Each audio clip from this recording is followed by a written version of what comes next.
Welcome back to the Connected and Capable podcast. You are here with Alicia Grogan, and today we are talking about biting. Lots of kids bite from a really early age. We see this in toddlers, and for uniquely wired kids, it's not too uncommon to see this even up into the teen years sometimes. It really can be concerning when we see our kid biting themselves. Sometimes that is happening when they're biting somebody else, particularly if it's us as the parent. Sometimes even as an OT, I have been bitten as an OT, and it is jarring, to say the least, right? It it is uncomfortable, it is painful, and biting in particular can seem to come out of nowhere. And so, as therapists and parents, it can kind of leave us on edge when we're around our kid or a kid that we know kind of bites randomly sometimes, or when they get really upset. Sometimes that's a little bit easier to just kind of tell when it's coming, but still can sort of set us on edge. So, in this episode, we are going to be talking about what's really behind biting. There are actually 4 different factors that I think most biting falls under, and they're not all what you would think. And then we're going to talk about 3 ways that you can help your kid kind of move away from this biting, whether it's a regular occurrence, whether it's on themselves or you. There are absolutely steps that you can take. So, welcome. I hope you're sipping a great cup of coffee or on a walk or getting some dishes done as you are listening here. Before we dive in further, I did want to say that this episode is sponsored by our upcoming How to Decrease Aggressive Behaviors workshop. While biting is sometimes an aggressive behavior, not always, as you're going to hear today, this workshop is a deep dive of 90 minutes into current research and what I personally use, what I guide parents to use, and have seen great success with in helping to decrease the aggressive behaviors. This workshop will teach you both a set of tools to use right in the moment when aggression is increasing, and also how to build long-term emotional regulation so that your child isn't triggered into aggression as easily. It's going down May 20th. Of course, there'll be a replay when you register. Make sure that you check the show notes to get inside, or head to yourkidstable.com. I would love to see you there. Okay, so let's talk about what is behind biting. So, number one, I think when we're talking about biting, we do need to start to think about, do you see that your child is upset or that they are dysregulated in that moment? And here's the tricky thing. It might not always be super obvious. And the reason I'm asking that question is because sometimes it feels like there's a randomness to biting. I think particularly when it feels like there's a randomness to biting, there are 3 different reasons that could be playing a role for. Okay. So the first of those, of course, and I think this is the thing that we think of most of the time, although I think it is a small percentage of kids that are actually doing this, and that's to get a reaction. We see this typically in our younger kids, toddlers. It's like they kind of learn the power of, oh my gosh, if I bite down, there's this huge reaction. They're not even fully understanding that they're hurting somebody or what they're doing. It's just, whoa, my sister screams when I chomp down on her arm, or mom or dad or whatever. Okay. There's just this cause and effect that is a natural part of toddlerhood. Past this age, I don't really see it. Now, of course, if a child has developmental disabilities, and even if they're 8, but where their kind of development is, they're still in a place where they're looking at cause and effect. You may see this in older kids as well. When a child bites, just for a reaction standpoint, they kind of look surprised. They might laugh or giggle a little bit when somebody gets upset, or again, just have this look of surprise on their face as they're kind of watching and just learning that they have the power to create something, basically this strong reaction in people. So that's the first thing. And I'm not going to spend too much time on it because, again, I think this is a small window in development and not all kids, even this isn't something that every toddler does, but we do see some toddlers do this. The second reason that we see kids sometimes bite is communication. So, for kids in particular that do not have verbal language or it's limited, particularly as they start to get dysregulated. So, in a speech therapy session, a child may be able to say so many words or communicate something, but in a home environment or a different therapy environment where they're being challenged or they're getting very dysregulated, that language is going to decrease to the point that they don't have it. And so what we need to consider here is that biting is something that has become learned. They may have started it as a reaction or for the next reason that we're going to talk about. And they learned very quickly that if they bite, that gets people to stop. That gets people to stop what they're doing. Okay. I'm going to give you an example of this, of how this happened. A couple of years ago, during our sensory summer camp, we had a little girl who did not have any verbal language. And she wanted to be held a lot and often. She also really struggled to kind of stay with the group. And so there was a lot of redirection to go get her. And so one time, one of our young OT students, she was actually just going into OT school, so did not have a lot of experience working with kids with specific needs, although it was just amazing student. She's actually been in our summer camp every year. And she was helping redirect this girl probably for the fifth or sixth time during that day. She thought that she wanted picked up, and she picked her up and to kind of snuggle her, give her some input, and she bit down right on her chest.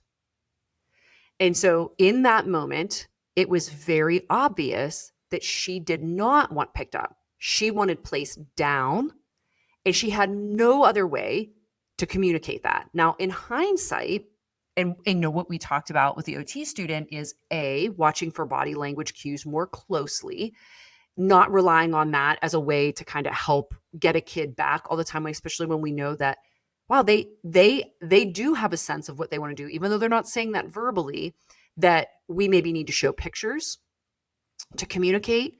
Do you want held right now? Yes or no? Or a picture of holding or not holding, or waiting and seeing if she is going to make some gesture to do that. Also really watching body language signs for, she is done. She wants me to let go of her. She doesn't want me to hold her right now. She wants to be placed over here. Really starting to look for those body cues more. But here's the thing.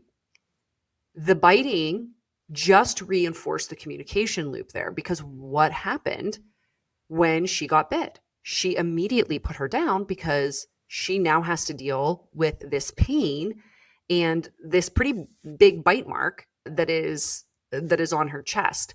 And so she is put down. And so for this child, she is learning this is super effective. Gosh, I have no other way to communicate to them that I don't want this to happen, or that I want this thing to stop. But if I bite, they're not thinking, I am sure this little girl is not thinking, I'm going to hurt this person and that will show them, or I'm going to hurt this person so they don't do this anymore. It is simply a means of communication sometimes. Now, also, I happen to know that this little girl had a lot of sensory needs. She was a sensory seeker. She wanted to swing. She wanted to be in the pool. She wanted to have lots of input on her body. And so I would say that while that was primarily communication driven, and this is often the case, that we sometimes see kids that have these big sensory needs often pay this because they get a dose of regulation when they bite. The reason for that is that the jaw is a powerhouse of proprioception receptors. Okay, so proprioception is one of our hidden senses. It helps us know where our body is in space. And the receptors, while we can't see them, like we can see our eyes for vision or our nose for smell, the receptors for proprioception are located all throughout our joints and muscles. And there are a whole bunch in our jaw. And so when kids bite, which is why they may bite themselves, when kids bite, they are getting, although, there's pain if they're biting themselves, there's also this huge dose of proprioceptive input that is almost always regulating. It's why you see some kids want to chew on ice. It's why you see some kids want to chew on their shirts or the end of a pencil, or they have everything in their mouth all the time and they're chewing on it. It's because they're getting all of this proprioceptive input. Well, unfortunately, some kids make the connection that if I bite, then I'm also, I'm getting this proprioception, I'm communicating my needs. This is like a win-win type situation here. So sometimes these two things are stacked together, but they're not always. Sometimes it's purely communication. And in that moment with that little girl, while she was a sensory seeker, it might have just been to fill communication need. At the same time, it's very possible that she is looking to also get this dose of sensory input by biting. And that's happening on a subconscious level. And you can imagine that if she's getting very frustrated and she's unable to express that in any way, that there is a release in this act of biting for her. If you're listening to this, you may be thinking of your own child. I know we have many therapists that listen here, like myself, and you are thinking of these kids right now. And so it can be kind of hard to tease out, well, is this just communication? Is it sensory? It's often an overlap. But sometimes I do see kids do this from a purely sensory standpoint. I'll give you another example. I saw once a little boy who was a huge sensory seeker. So he was on a swing in a therapy room that had all of this great equipment in it. He was swinging really wild, was having a great time, but he was kind of getting dysregulated because the swinging was so wild, even though he was the one that was controlling it and was asking for more from the person swinging him. There was this hyperness and excitement that was increasing for him. All of a sudden, after minutes of this swinging that he seemed to be enjoying, he hopped off the swing and darted off the mat and sunk his teeth into a giant foam cushion really hard.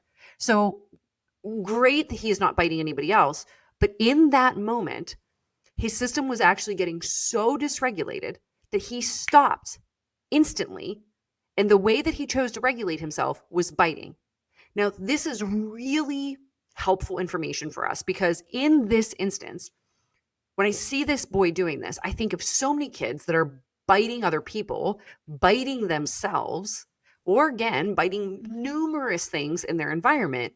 And it's very clear that there is this release. Now, again, the release comes from the fact that you're getting calming proprioceptive input when your brain feels like it's starting to go out of control, which is what the dysregulation feels like. So the biting acts as grounding. Now, please understand also that some kids are walking around, they're chewing on their shirts all day. Now, there are other elements going on here. There is a taste portion, of their senses that is happening when the kid is consistently chewing on something. There's tactile, the sensations, like especially like on a cloth or something like that. But the main driver often is this proprioceptive piece. And some kids are doing this consistently throughout the day when they're biting on other things because it's a regulation strategy and it can become a habit. So what starts out sometimes as a real sensory need over time grows into a habitual activity that a child is just doing. There's still an added level of regulation when a child is participating in that activity. But I really want to focus today on these kind of biting events, where we see a kid just sink their teeth into somebody else, themselves, or again, in this instance where a kid is hopping up the screen, running across the room, and the way that he is choosing to regulate himself, even while he was on a swing, was, I just need to bite into something right now. He actually started to calm down and his regulation started to lower after he did that. But here's the thing, biting can seem kind of odd, right? Like we're putting our mouths on things. So there is this concern about if a kid is biting random things or people, of germs, of like what is going in their mouth, it can feel embarrassing. We also, and I think most of the concern comes from our child or the child that we're working with hurting somebody else or hurting ourselves. It hurts to get bit, especially if a kid is sinking their teeth in really hard. And so it is obviously important to help kids learn how to help stop biting and getting their needs met in a different way. Now, before I get there, I did promise you 4 reasons that kids bite. And so far we've talked about wanting a reaction, remember, small piece, an act of communication. There's a sensory need going on there that they need to bite. And then the last one, which we've already talked about a little bit in this, is when kids are totally dysregulated or their dysregulation is building. And so we definitely see this with the sensory component. Again, there's like some overlap here. That kid's dysregulation was building, but this was this huge sensory driver for him. Other times, kids are just being pushed into fight or flight. And if they are in fight, they are going to bite to try to defend themselves because they are in survival mode. So they're not thinking. They are not doing it intentionally.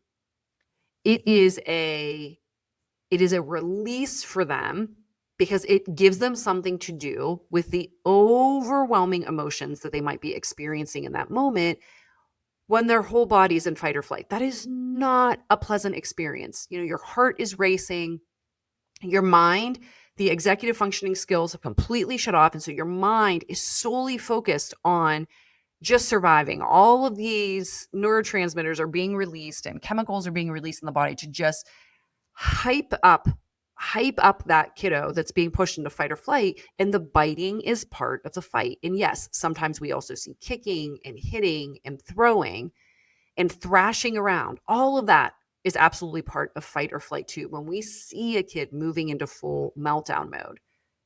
But when we see the biting happening then as a result of this meltdown, well, it gives us a different course of action. And in fact, when we consider all of these underlying causes, it really helps give a guide for how do we help this kid who is probably pretty uncomfortable at times because of their dysregulation, because of their sensory needs, because they're unable to communicate. And this is the way in which they're doing that. So let's talk about 3 different strategies that you can start using. Now, these are kind of foundational. This is where I get started whenever I see kids are consistently biting. And consistently is the key word there. You never want to see your kid bite again because it hurts them or other people. But there are times that kids are just experimenting with that it's very rare for a child to bite. But when we are seeing biting be a regular part of the challenges that a kid is facing every day, we really want to think about giving them other ways to get proprioceptive input. Okay. So remember that is a huge payoff of what they're getting. So before we even see that they are aggravated or that they are upset, if we are able to help them by just giving them proprioceptive activities, then they are more likely to be regulated. They are going to have their sensory needs met, so they're not going to be looking for it in other ways. So let's talk about a couple of examples of proprioceptive activities. Proprioceptive activities are anything that activates these receptors in our joints or muscles.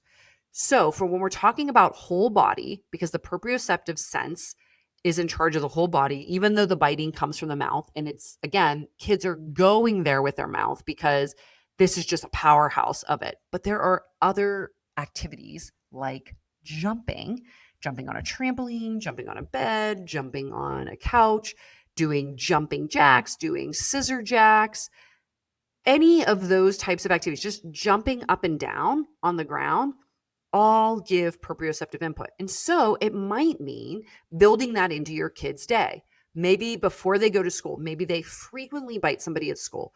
Maybe before they go to school, it's, hey, let's do 50 jumps on the trampoline, or let's do 25 jumping jacks before we go.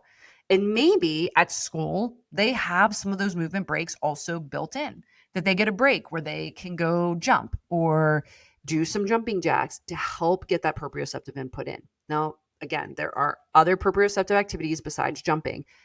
Hanging, pushing, pulling, all give proprioceptive input. So a kid carrying a heavy stack of books, an appropriate amount for their age, a kid pushing a wheelbarrow, a kid pushing a laundry basket full of clothes or items, all give that strong proprioceptive input.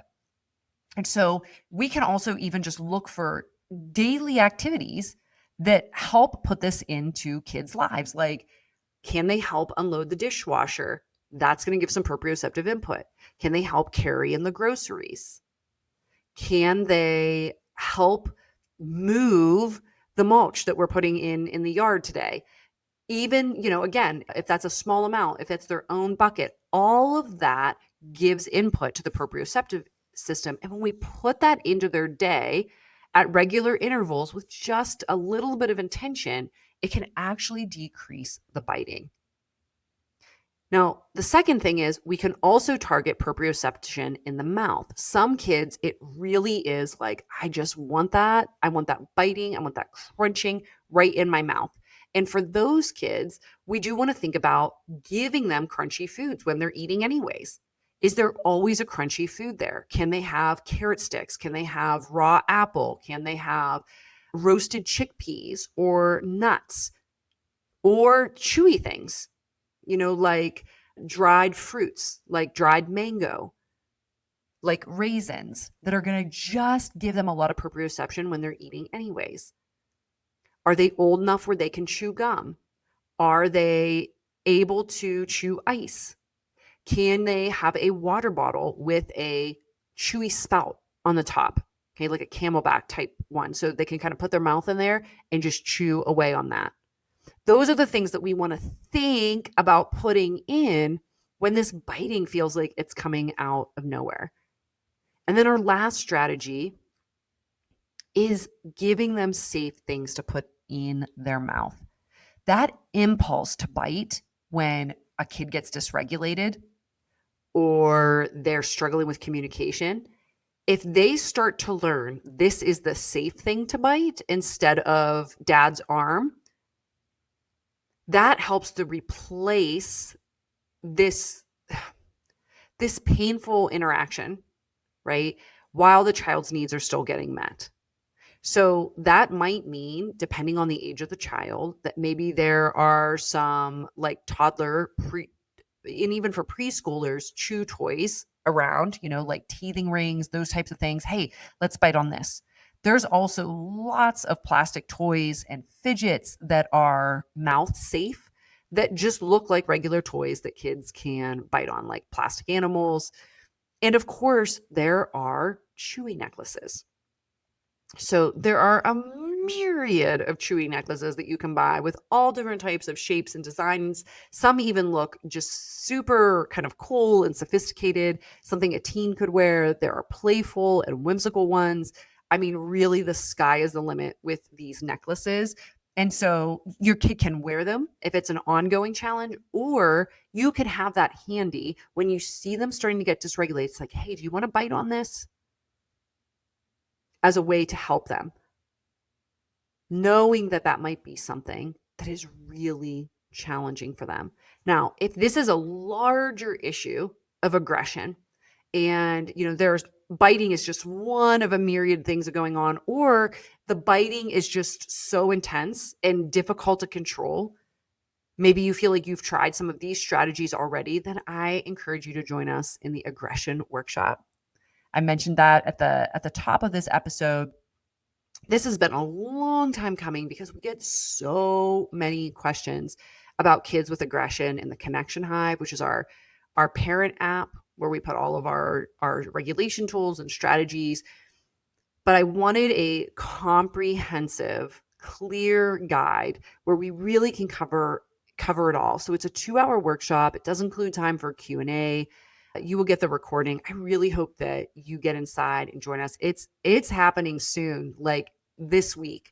So definitely check the show notes or head to yourkidstable.com to get a seat inside.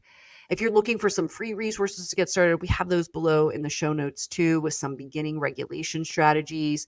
And as always, if you know somebody that is struggling with this, I would love for you to share it with them so that they are able to start getting the help and the support that they need.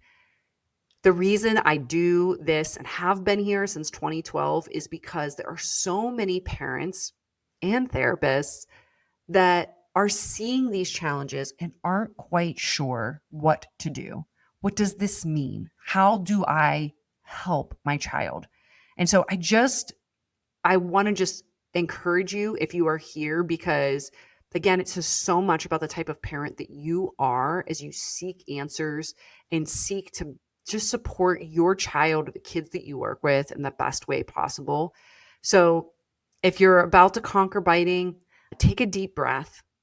Know that you are capable and it's just one small step at a time. It's been so good to be with you today. I'll see you here next time.